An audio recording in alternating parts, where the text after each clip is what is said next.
Siapa sih yang gak kenal dengan pahlawan kita Bung Tomo? Sosok pahlawan yang membakar semangat warga kota Surabaya pada 10 November 1945, yang mana pada saat itu warga kota Surabaya digempur oleh tentara Inggris. Dalam tayangan kali ini, saya akan membacakan biografi pahlawan kita, yaitu Bung Tomo.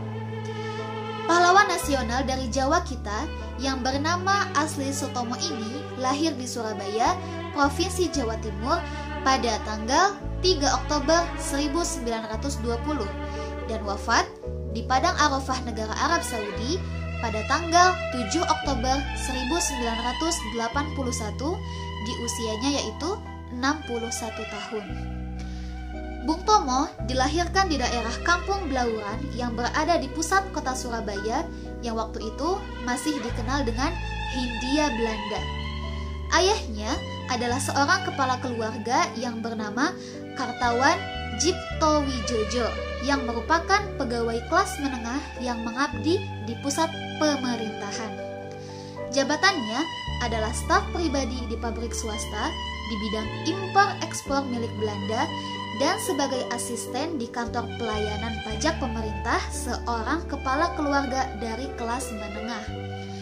Ia mengaku memiliki hubungan darah dengan beberapa sahabat dekat dari Pangeran Diponegoro yang jasadnya dikebumikan di Malang. Ibunda Bung Tomo memiliki darah campuran antara Jawa, Madura, dan Sunda. Sebelum ia berhijrah ke Surabaya, Ibunda Bung Tomo bekerja untuk perusahaan mesin jahit Singer di bagian distributor lokal. Masa mudanya bekerja sebagai polisi di Kota Praja dan pernah menjadi anggota Asosiasi Sarekat Islam.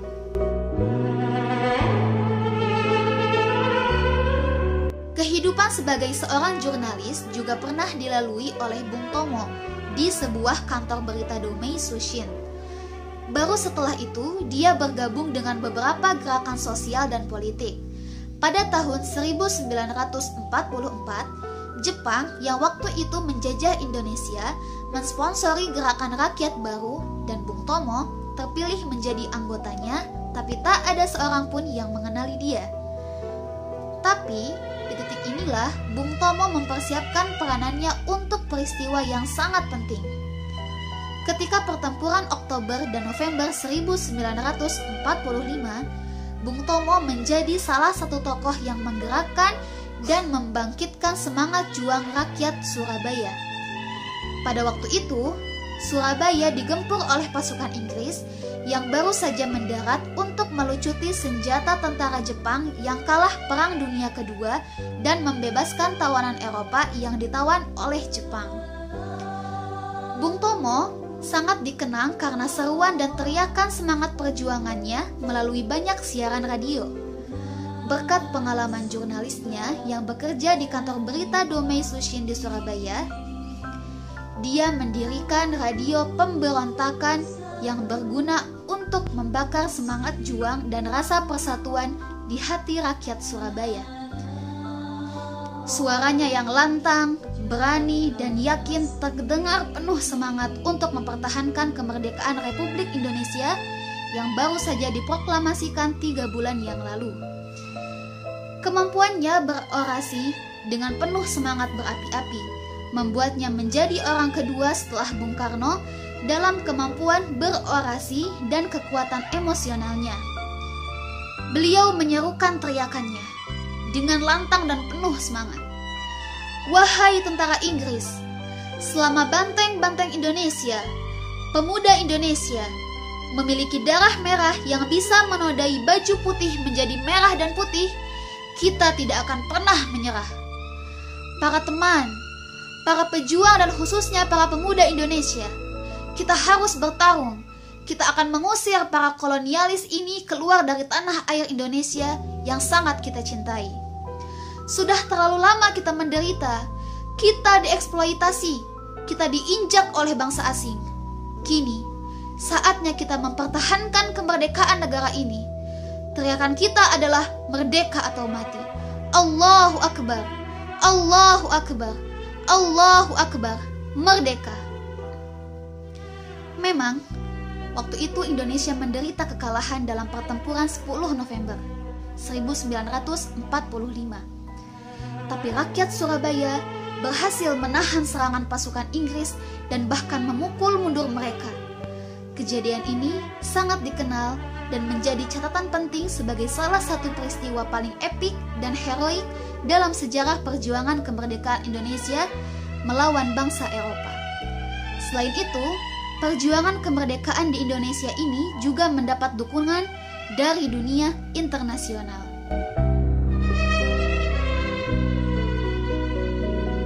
Setelah pertempuran untuk mempertahankan kemerdekaan Indonesia selesai, Bung Tomo mencoba terjun ke dalam dunia politik sekitar tahun 1950-an. Beberapa jabatan penting pernah disandang Bung Tomo. Contohnya seperti menjabat sebagai Menteri Negara Urusan Bekas Pejuang Bersenjata atau Veteran dan merangkap sebagai Menteri Sosial ad interim pada tahun 1955 hingga 1956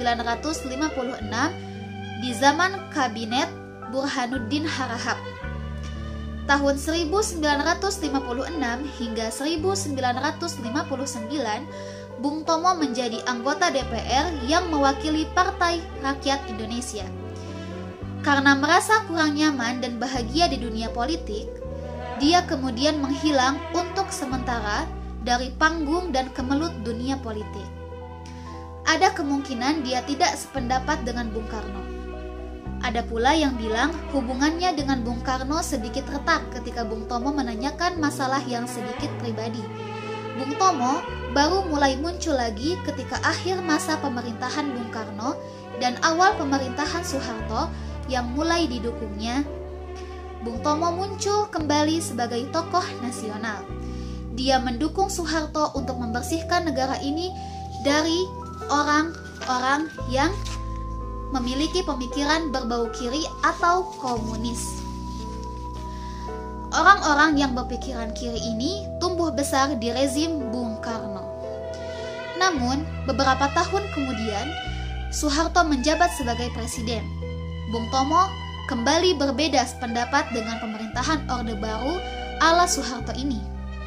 Bung Tomo mengkritik dengan lantang terhadap beberapa program Soeharto, sehingga pada tanggal 11 April 1978, ia ditahan oleh rezim Soeharto yang sepertinya mulai khawatir akan beberapa kritiknya yang tajam dan keras terhadap penyalahgunaan kekuasaan dan korupsi yang sangat parah. Dia dibebaskan setelah ditahan selama 1 tahun. Meskipun jiwanya yang tangguh tidak hancur di dalam penjara, Bung Tomo sepertinya menghentikan sikapnya yang sangat vokal. Bung Tomo masih tetap menjalani dan berminat pada masalah-masalah politik kenegaraan. Tapi, ia tidak pernah mengangkat-ngangkat jasa dan peranannya di dalam sejarah perjuangan mempertahankan kemerdekaan bangsa Indonesia. Bung Tomo adalah seorang figur ayah yang sangat dekat dengan anak dan keluarganya. Ia berusaha keras agar kelima anaknya sukses mengejar pendidikannya.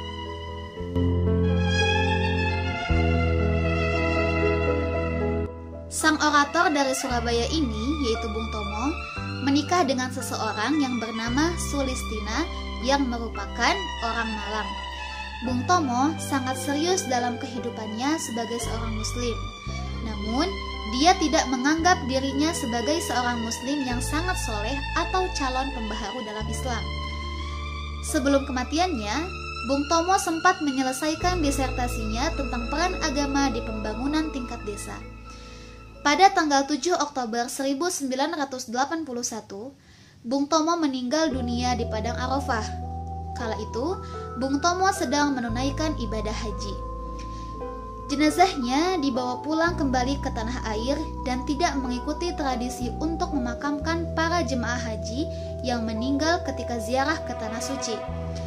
Bung Tomo memang memiliki peran yang besar dalam perjalanan sejarah Indonesia dan layak dimakamkan di Taman Makam Pahlawan. Namun, jenazah Bung Tomo dimakamkan di tempat pemakaman umum Ngagel di Surabaya sesuai wasiatnya ketika hidup. Alasannya adalah beliau menganggap bahwa taman makam pahlawan penuh dengan pahlawan yang tak memiliki keberanian ketika musuh datang dan ketika kondisi negara dalam keadaan genting. Tapi mereka langsung muncul ke publik ketika masa-masa damai untuk memamerkan jasa-jasanya. Bismillahirrahmanirrahim. Merdeka! Saudara-saudara, rakyat jelata di seluruh Indonesia, terutama saudara-saudara penduduk kota Surabaya, kita semuanya telah mengetahui bahwa hari ini tentara Inggris telah menyebarkan pamflet-pamflet yang memberikan suatu ancaman kepada kita semua. Kita diwajibkan untuk dalam waktu yang mereka tentukan menyerahkan senjata-senjata yang telah kita rebut dari tangannya tentara Jepang. Mereka telah minta supaya kita datang pada mereka itu dengan mengangkat tangan. Mereka telah minta supaya kita semua datang pada mereka itu dengan membawa bendera putih, tanda bahwa kita menyerah kepada mereka.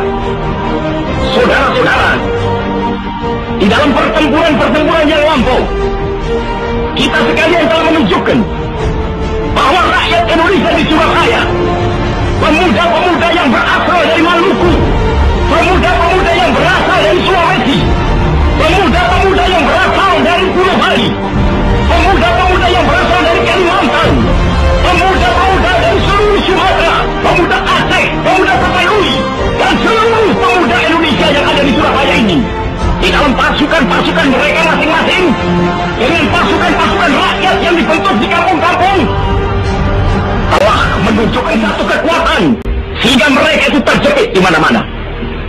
Hanya karena taktik yang licik daripada mereka itu, saudara-saudara, dengan mendatangkan presiden dan pemimpin-pemimpin lainnya ke Surabaya ini, maka kita tunduk untuk memberhentikan pertempuran. Tetapi pada masa itu mereka telah memperkuat diri, dan setelah kuat, sekarang inilah keadaannya. Saudara-saudara, kita semuanya, kita bangsa Indonesia yang ada di Surabaya ini, akan menerima tantangan tentara Inggris itu. Dan kalau pimpinan tentara Inggris yang ada di Surabaya ingin mendengarkan jawaban rakyat Indonesia, ingin mendengarkan jawaban seluruh pemuda Indonesia yang ada di Surabaya ini, dengarkanlah ini, tentara Inggris.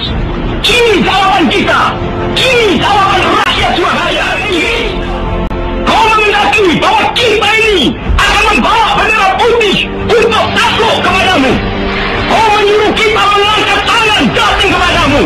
Kau menyuruh kita membawa senjata-senjata yang telah kita rampas dari tentara Jepang untuk diserahkan kepadamu. Tuntutan itu, walaupun kita tahu bahwa kau akan mengancam kita untuk menggempur kita dengan seluruh kekuatan yang ada, tetapi inilah jawaban kita.